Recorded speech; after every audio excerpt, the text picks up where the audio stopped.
Hello friends, welcome back to my channel Knowledge Ladder Learn with Shikha. Please subscribe my channel by clicking on bell icon. और ये है current affairs और ये हैं 24 और 25 नवंबर 2020 के मोस्ट इम्पॉर्टेंट करंट अफेयर के क्वेश्चन। तो शुरू करते हैं। सबसे पहले जानते हैं बोनस प्रश्न का आंसर। तो हाल ही में वैश्विक रिश्वत जोखिम सूचकांक में भारत का स्थान कौन सा है? आंसर है 77वां। अब शुरू करते हैं आज के प्रश्न। तो फर्स्ट क्वेश्चन है, कोरोना मरीजों की पहचान के लिए हिम सुरक्षा अभियान किस राज्य सरकार ने शुरू किया है? आंसर है हिमाचल सरकार ने। जानते इसके बारे में प्रमुख बिंदु। हिमाचल सरकार ने रोगियों की पहचान करने के मकसद से हिम सुरक्षा अभियान शुरू किया है। सीएम जयराम ठाकुर ने शिमला के रिज मैदान में इस अभियान का शुभारंभ किया। प्रदेश भर में यह अभियान 27 दिसंबर तक चलेगा। इस अभियान को आयुर्वेद, महिला एवं बाल विकास, पंचायती राज विभाग जिला प्रशासन और विभिन्न गैर सरकारी संगठनों के सहयोग से चलाया जाएगा। अभियान के तहत स्वास्थ्य कार्यकर्ता कोविड-19, तपेदिक, कुष्ठ रोग, मधुमेह और उच्च रक्तचाप आदि रोगों के लिए सभी लक्षणों की घर घर जाकर जानकारी एकत्र करेंगे। इस दौरान मुख्यमंत्री ने लोगों को कोविड नियमों का पालन करने की शपथ भी दिलाई।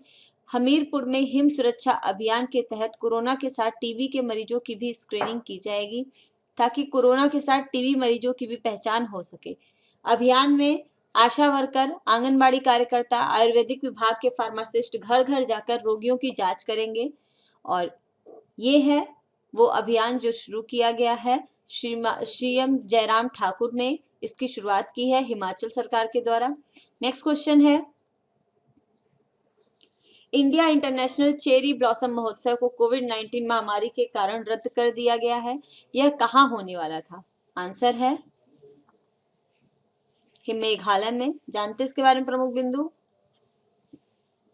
मेघालय में प्रतिवर्ष आयोजित होने वाले इंडिया इंटरनेशनल चेरी ब्लॉसम महोत्सव को कोविड-19 महामारी के कारण रद्द कर दिया गया है। भारत के एकमात्र चेरी ब्लॉसम महोत्सव को मेघालय की राजधानी शिलांग में आयोजित किया जाता है। इस महोत्सव में शामिल होने के लिए रिकॉर्ड संख्या में पर्यटक शिलांग पहुंचते हैं। सर्दी का मौसम शुरू होते ही गुलाबी रंग के चेरी ब्लॉसम के सुंदर फूलों को पूरे मेघालय में देखा जा सकता है। ये फूल नवंबर माह के अंत तक खिले रहेंगे और ये है वो फूल जिसमें कि मेघालय में चेरी ब्लॉसम महोत्सव मनाया जाता है। नेक्स्ट क्वेश्चन है,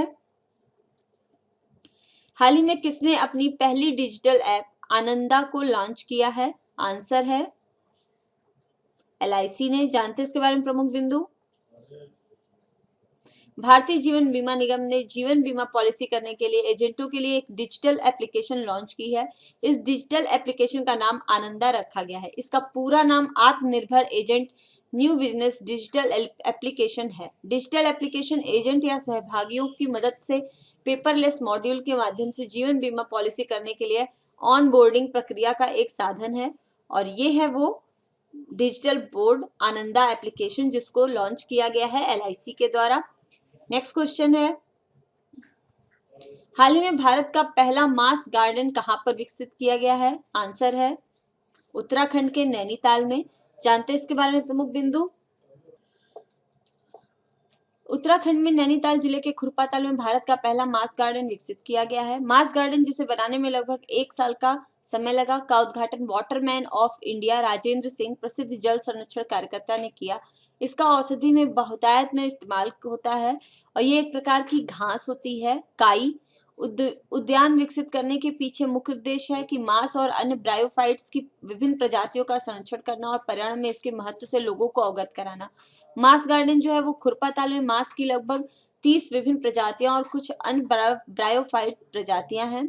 राज्य के वन विभाग ने मांस प्रजातियों का अध्ययन करने के लिए अनुसंधान परियोजनाओं को मंजूरी दी थी, जो पारिस्थितिकी तंत्र के उतार चढ़ाव का सबसे महत्वपूर्ण संकेतक माना जाता है क्योंकि वे आवास और जलवायु परिवर्तन के प्रति अधिक संवेदनशील हैं। भारत में पाई जाने वाली 2300 मांस प्रजातियों में 339 विशेषज्ञों के अनुसार उत्तराखंड में पाई जाती हैं। मॉस गैर संवहनी पौधे हैं जो ब्रायोफाइटा डिवीजन से संबंधित हैं और ये हैं मॉस गार्डन जो कि उत्तराखंड के नैनीताल जिले के खुरपाताल में बनाया गया है। नेक्स्ट क्वेश्चन है, हाल ही में किस देश ने 2020 के एपीईसी शिखर सम्मेलन की मेजबानी की है? आंसर है मलेशिया।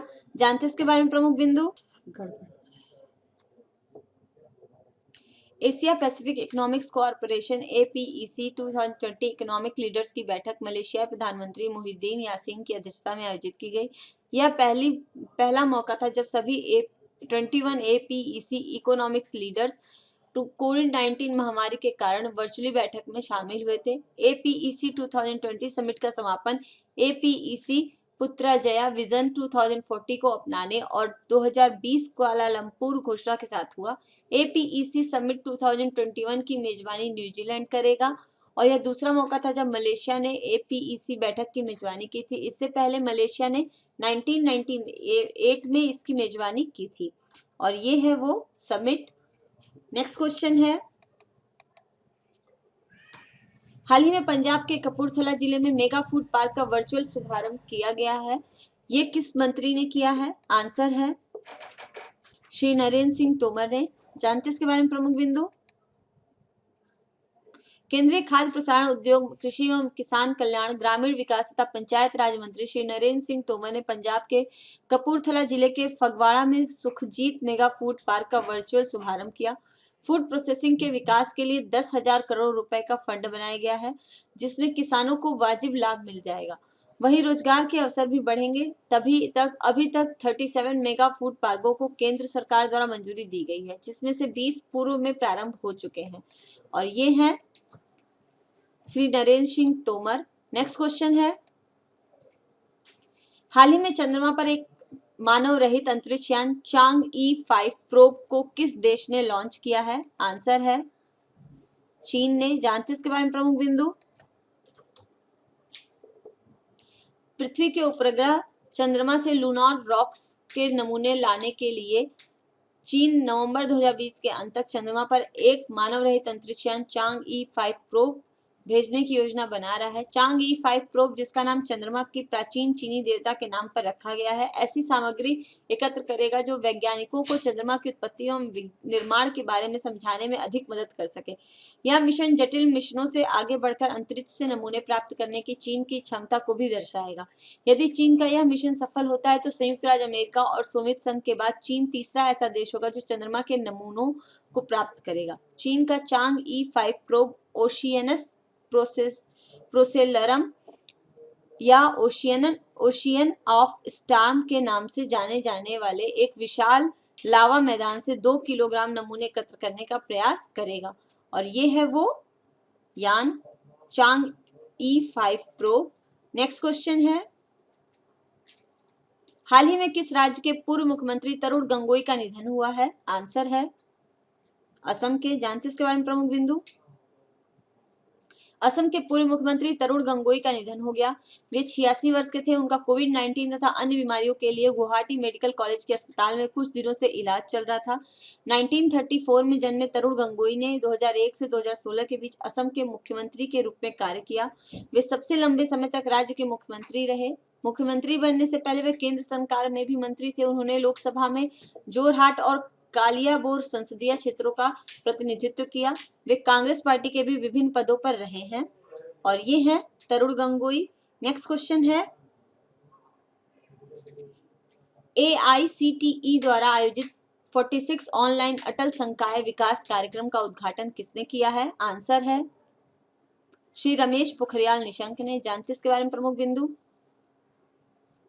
केंद्रीय शिक्षा मंत्री श्री रमेश पोखरियाल निशंक ने अखिल भारतीय तकनीकी शिक्षा परिषद AICTE द्वारा आयोजित 46 ऑनलाइन संकाय विकास कार्यक्रमों FDP का उद्घाटन किया। इसके तहत AICTE की तरफ से उच्च शिक्षा संस्थानों से जुड़े अध्यापकों को प्रौद्योगिकी के उभरते क्षेत्रों की जरूरतों को देखते हुए प्रशिक्षित किया जाता है। ये कार्यक्रम देश के 22 राज्यों में आयोजित किए जाएंगे। इस अवसर पर श्री पोखरियाल ने कहा है कि वे AICTE प्रशिक्षण एवं शिक्षण अटल अकादमी के लिए गौरव का विषय है कि उसे विश्व रिकॉर्ड पुस्तक में शामिल किया गया है। उन्होंने बताया कि लंदन की इस संस्था ने संकाय विकास कार्यक्रम के तहत 100 से ज्यादा उभरते क्षेत्रों में 1000 ऑनलाइन कार्यक्रमों के आयोजन को रिकॉर्ड बुक में दर्ज किया है। इससे IIT, NIT और IIIT जैसे उच्चतम संस्थानों के करीब 1 लाख संकाय सदस्य लाभान्वित होंगे और ये है श्री रमेश पोखरियाल निशंक। नेक्स्ट क्वेश्चन है, हाल ही में अशोक कुमार को किस राज्य का नया डीजीपी नियुक्त किया गया है? आंसर है उत्तराखंड। जानते हैं इसके बारे में प्रमुख बिंदु। अशोक कुमार उत्तराखंड के अगले पुलिस महानिदेशक बनाए गए हैं। वो पुलिस महानिदेशक अनिल कुमार रतूड़ी का स्थान लेंगे। अनिल कुमार रतूड़ी का कार्यकाल 30 नवंबर को समाप्त हो रहा है। अशोक कुमार 1989 बैच के आईपीएस अधिकारी हैं और ये हैं अशोक कुमार। तो फ्रेंड्स, कंप्लीट होते हैं आज के 10 मोस्ट इंपॉर्टेंट करंट अफेयर के क्वेश्चन। अब जानते हैं आज का बोनस प्रश्न क्या है। तो प्रश्न है, हाल ही में ट्विटर पर 1 मिलियन फॉलोअर तक पहुंचने वाला दुनिया का पहला सेंट्रल बैंक कौन सा है? इसका आंसर आप सभी मेरे कमेंट बॉक्स में जरूर दीजिएगा और अगर आपको मेरा चैनल पसंद आता है तो इसको लाइक, शेयर और सब्सक्राइब कीजिए। Thanks for watching. कल फिर मिलते हैं।